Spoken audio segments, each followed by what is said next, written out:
ബോട്ടടിപ്പിച്ച പഞ്ചാബി ഉണ്ടോ എന്ന് പറഞ്ഞ് കഴിഞ്ഞാൽ ഒരാഴ്ചയായിട്ട് ബോട്ടടിപ്പിക്കാൻ മുതലാളി സമ്മതിച്ചിട്ടില്ല. പുറംകടലിൽ കിടന്ന് ഞാൻ കണ്ണീര് കുടിക്കുന്നു. ഒരു ഷോട പോലും കഴിക്കാൻ പറ്റാതെ. എന്താ ഷോട കുടിക്കാൻ വേണ്ടി പുറംകടലിൽ ഞാനൊരു പെട്ടിക്കട തുടങ്ങാം. തീരുമാനം ഉണ്ടാക്കാം. എന്ത് തീരുമാനം? നമ്മൾ നേരെ പഞ്ചാബി ഹൗസിലേക്ക് ചെല്ലുന്നു.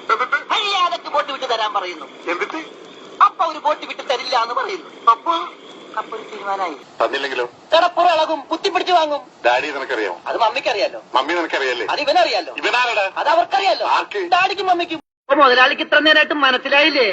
ഇവൻ പൊട്ടനാണ് മുതലാളി. ചതിച്ചോ ദൈവമേ. ഇവൻ ആംഗ്യ ഭാഷ മനസ്സിലാവൂ. ദേ നോക്കിക്കോ. ഇവൻ ആരാന്നറിയാൻ ഒരു ഐഡിയ. ഇവന്റെ ഒരു ഫോട്ടോ എടുത്തിട്ട് ഇവനെ തന്നെ കാണിച്ചിട്ട് ഇതാരാന്ന് ചോദിച്ചാ പോരെ? അയ്യോ അത് വേണ്ട. എനിക്ക് മുതലാളിനെ പിടിച്ചിരിക്കാൻ പറ്റില്ല. സാരമില്ല രമണ, നിന്നെ പിരിയുന്ന ദുഃഖം ഈ മുതലാളി സഹിച്ചോളാം. മുതലാളി പറഞ്ഞു കേട്ടോളാ. ഇല്ലെങ്കിൽ എന്റെ കയ്യില് ചൂട് നീ അറിയോ? നല്ല തണുപ്പാണല്ല. കാണേ കാണ കഴിയാനൊന്നും എനിക്ക് പറ്റൊന്നുമില്ല. നഹി നഹി എന്ന് പറഞ്ഞാൽ നഹി. പോടോ ഹേ.